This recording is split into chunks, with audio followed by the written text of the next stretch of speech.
It's Montek Singh, Ahluwalia.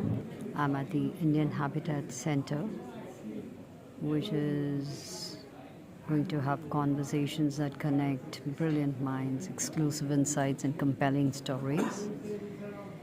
And this time it is Montek Singh Ahluwalia, who is the former Deputy Chairman of the Planning Commission. And he will be in conversation with Vinayak Chatterjee, who's the founder and the managing trustee, the InfraVision Foundation. This is what it is, Infra Kata. It is the InfraVision Foundation. So that's where we are now. That's what it is.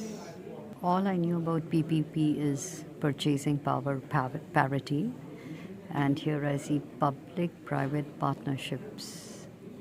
Can they be revitalized? And that's what I'm curious to hear what it is. I have no idea what it is.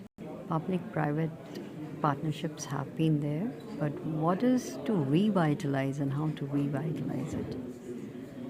That is the big question. There he's standing with his friends.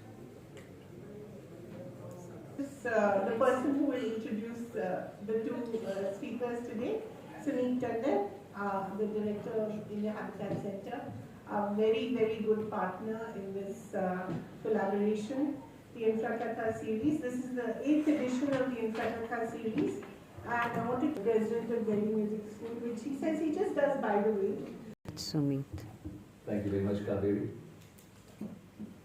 As I come up here for this very, very special event, which we've been looking forward to for quite some time because of the guest who's going to be addressing us and will be in conversation with Vinayak, I am also reminded of the many, many conversations on urbanization which we held in this very hall with the late Isha Judge Ahluwalia, who, as the sort of head of a career, had initiated that series and was very, very passionate about carrying it on right up to the very end.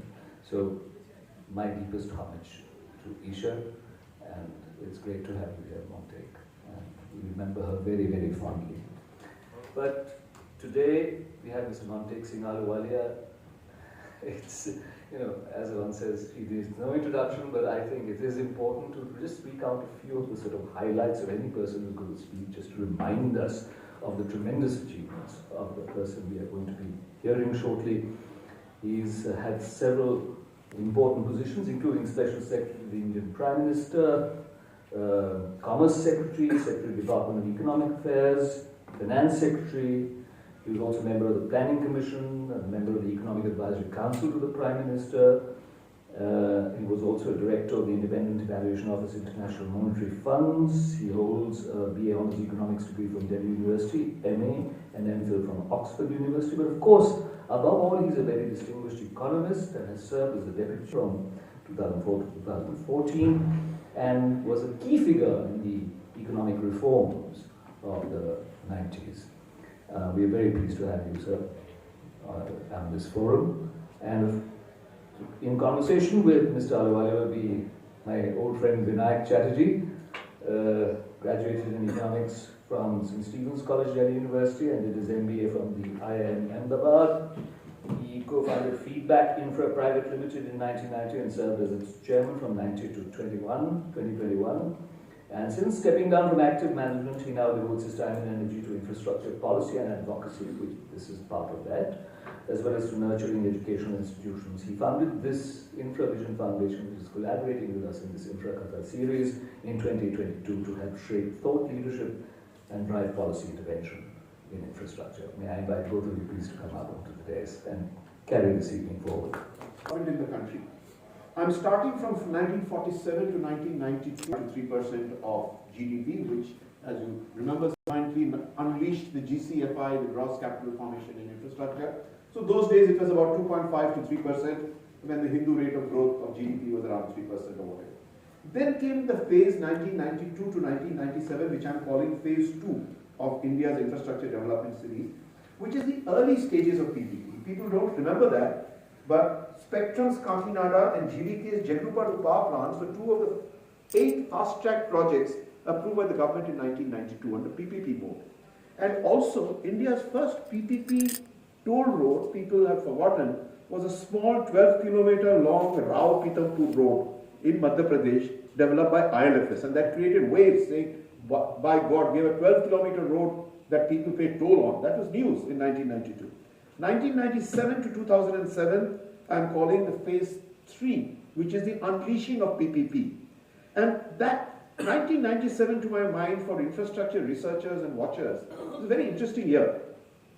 It saw a whole set of activities coming together. The most important was Rakesh Mohan's seminal report, the India Infrastructure Report, which fundamentally at its heart had the thesis that private capital should be used to build large swaths of infrastructure, followed quickly by setting up the Infrastructure Development Finance Corporation in 1997 by Mr. Chidambaram as Finance Minister, headquartered in Chennai, and the vision statement for IDFC that was announced in Parliament at that time was to lead private capital to infrastructure. That was the vision of IDFC. Forget the fact that it's a retail bank now.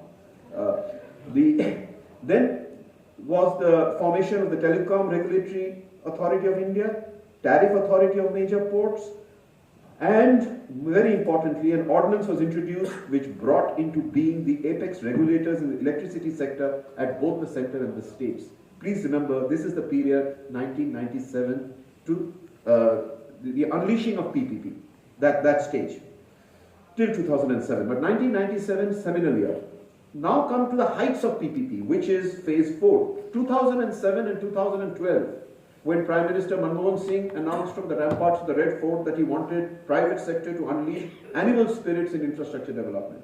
And you presided then over, sir, probably the biggest peak in private capital that happened in Indian infrastructure, phase 4, the heights of PPP. Very, very aggressive development of Indian entrepreneurship, of funding, of banks, of institutions, all that happened in this phase. And the Planning Commission in those days, I remember, was very, very strongly monitoring the extent of private capital coming in, and plan after plan, it rose from almost zero in the early 90s. It rose to 22% in the 11th plan, to 37% in the 12th plan, and I'm aware of the fact that when the 13th plan was being drafted, because I was interacting with your colleagues at that time, sir, and the plan was to take it anywhere around 45 to 49%, that half of India's infrastructure will be built by private capital, but there was no 13th plan. So that was the very aggressive phase of PPP, 2007 to 2012, and then came the